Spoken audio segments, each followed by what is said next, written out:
Hello, everybody. As you can see, welcome back. First of all, if you were here last week, great. And if you're here last week or before that, welcome back. And this is your first time here, welcome. As you can see, I'm a little bit nervous because all of this is fairly new to me, and then now doing it out in public-ish is also a little unnerving. But here we are. I'm excited. This is the place I do my best thinking.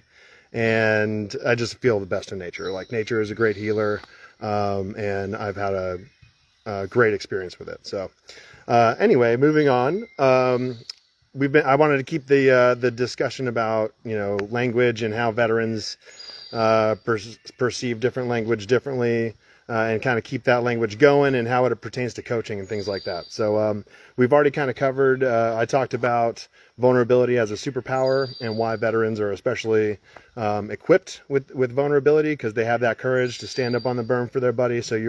And now you can attack life in a similar manner sometimes, when it requires courage to overcome some of that fear. And so vulnerability is not a weakness. It's a strength and a superpower.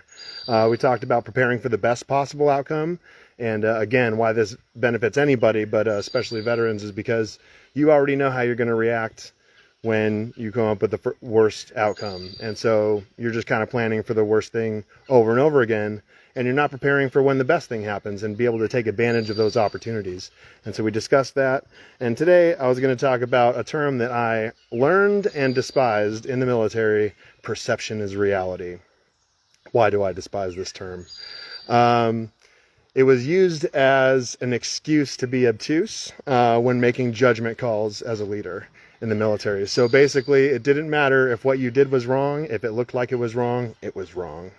But it means something else. It means something else to me now. And if anybody who knows me knows that I like to take a phrase or a word and turn it upside down and smash it into pieces and inspect it, and then come up with a new way of looking at it. And that's kind of like my own personal Dymaxion lens of looking at the same information in a different way.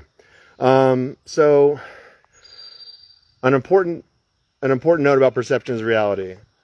Perception is a statistic in the game Fallout. It's not real. Your focus is real. What you focus on every day is your reality. So let's start there. Why is your focus your reality? I read this book that impacted me a lot in the beginning of this journey, and it was called Before Happiness by Sean Acker.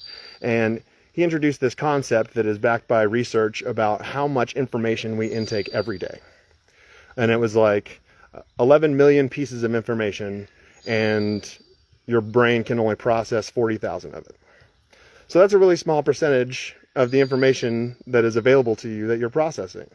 And so in this way, you kind of get to decide, of all the things available to me, what do I want to focus on? What do I want to resonate with? What makes the most sense to me? You don't have to focus on what you're told to focus on. So if you're a veteran and maybe you're still trying to focus on the world politics, even though you don't like it, or if you're not a veteran and you're focusing on some news that is making you uncomfortable and you don't like it, you don't have to focus on it anymore. So, if you think about it, if you change your focus, you need to change your lens. Sorry, I'm using my notes because I'm still working through this. You have to change your lens. You have to look at things from a different angle. It's not as easy as, oh, I just want to focus on something else. And so you have to make a choice. What lens am I going to look at things from? And then you have to decide, well, what can I focus on? What are my options? So you do have to kind of zoom out and understand that the more new concepts you learn, the more information you make yourself available to, the more options you have to create your reality. When you have a broader picture of all the information, you can say, I like that. I'm gonna make that my focus. And then your energy is used for your purpose, for something you want. And so you just continually, if you adjust your focus, you create your reality. And now you're creating your world. Now you're becoming the cause of your life. And that's kind of like, all of my coaches, know that. And I really, that's really what's changed it for me is understanding that I am the cause of my own life. So Yeah, so when you hear the term perception is reality, it's not a cudgel, it's not a weapon. It is an opportunity for you to decide how do you want your life to be, and and what do you want to make your world. And there's a foundational belief that IPAC teaches called that says the world is a perceptual illusion.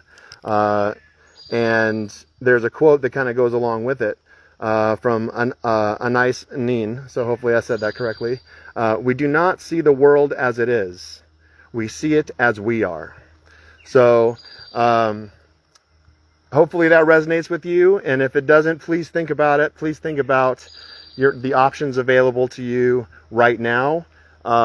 Each moment you get to decide what are you going to make your reality. What are you going to focus on? And so I want to thank everybody so much for joining me out here in nature. And it's a total pleasure. I'm excited to see everyone again next week. I'm going to take a little bit of time from work, so my hours are going to be smaller so I can get this website up. But I'm still going to be here every week. I'm still going to send you guys a newsletter every week. And if you have any questions or comments for me, hit me up in the chat or email or wherever. Again, I appreciate everybody, and we'll see you next week.